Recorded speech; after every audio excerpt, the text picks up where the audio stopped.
E aí pessoal, tudo bem com vocês? Eu sou o professor Igor, mestre em História, e este é o canal História Super Sincera.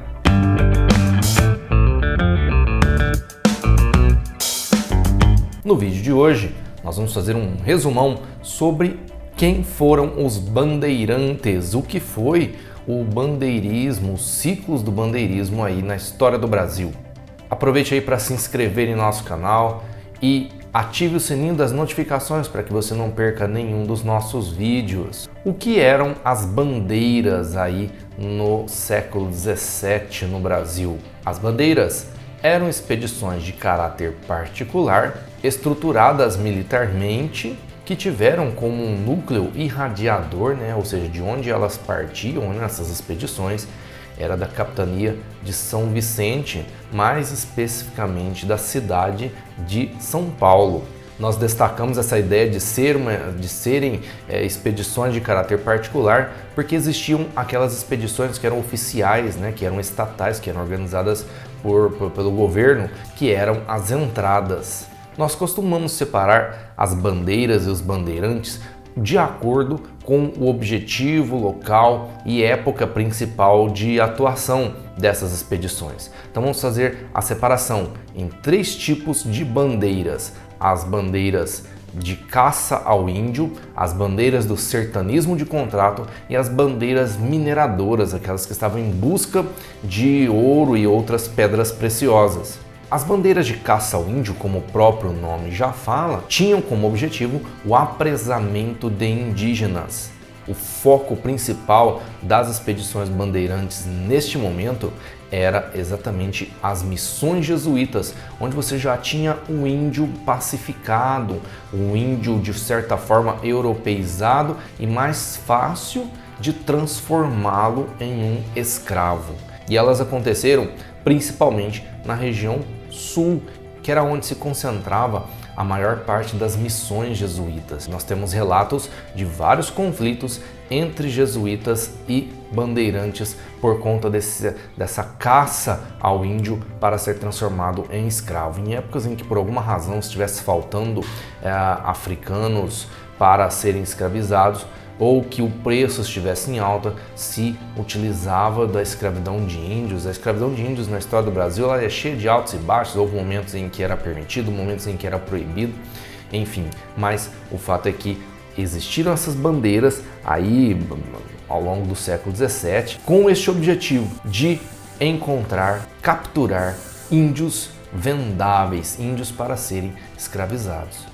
O segundo tipo de bandeira, que são as bandeiras de sertanismo de contrato, tinham como objetivo principal a captura de escravos fugitivos. E aí, se a captura de índios tinham como foco principal as missões jesuítas, essas bandeiras de contrato, elas têm como foco os quilombos, que era para onde muitos escravos fugitivos se dirigiam como um refúgio, como uma comunidade de vida ali alternativa na qual eles passavam a viver. E eram vários e vários quilombos pelo Brasil, especialmente no Nordeste. Então, o foco também de localidade é a região Nordeste, onde estavam a maioria dos quilombos no Brasil naquele momento. Então funcionava da seguinte forma: um fazendeiro ou outro tipo de proprietário de escravos que tivesse perdido aí um número de escravos por alguma rebelião, de alguma forma fugiam escravos, ele poderia contratar bandeirantes para fazer esse resgate dos seus escravos. Ou os bandeirantes, por iniciativa própria, invadiam quilombos para aprisionar negros fugitivos e tornavam eles vendáveis novamente, revendiam esses escravos, ex-escravos que tinham fugido, tornando eles escravos novamente. O terceiro tipo de bandeira eram as bandeiras de prospecção, bandeiras mineradoras ou até mineratórias, Pode aparecer aí os mais variados tipos de expressão nos livros de história.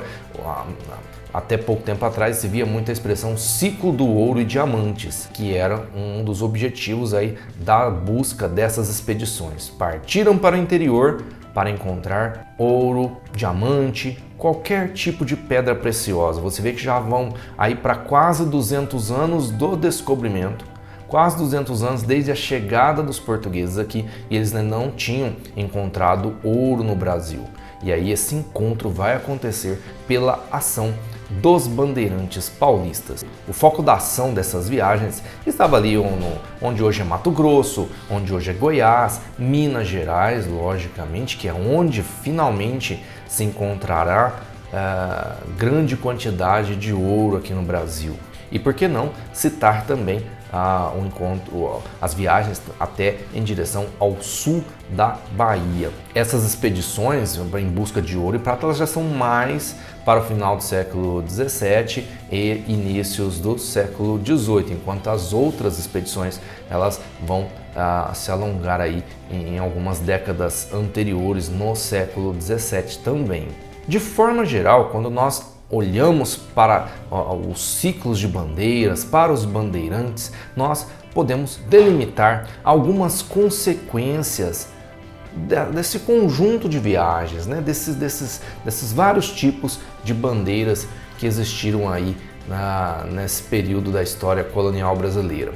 Então, uma das coisas que é muito difundida é que os bandeirantes seriam responsáveis pelo avanço em direção ao interior do Brasil, pela ocupação do interior e pela configuração territorial brasileira que se tornou o Brasil gigantesco a partir do momento que se começou a avançar para além da linha imaginária do Tratado de Tordesilhas.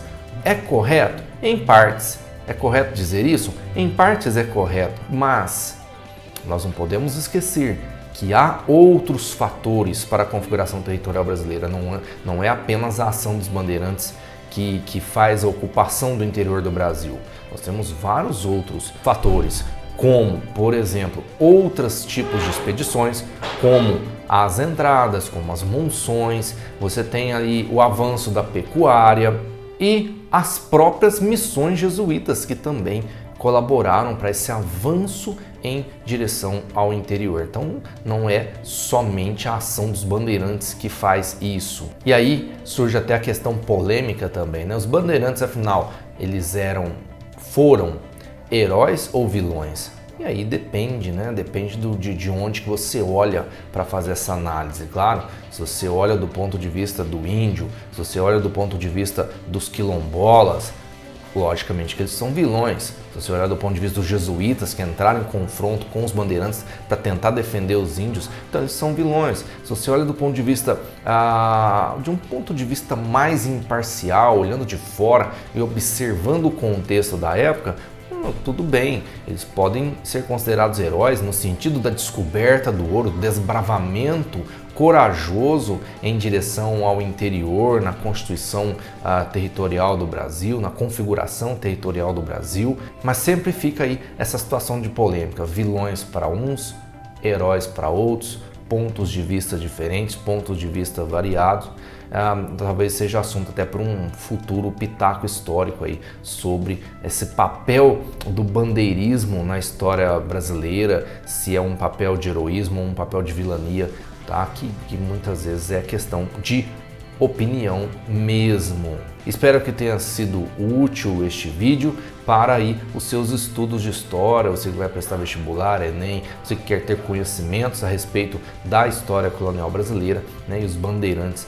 Certamente, sejam como heróis, sejam como vilões, tem uma participação interessante nessas questões econômicas e sociais do século XVII e do início também do século XVIII. Valeu, até nosso próximo vídeo.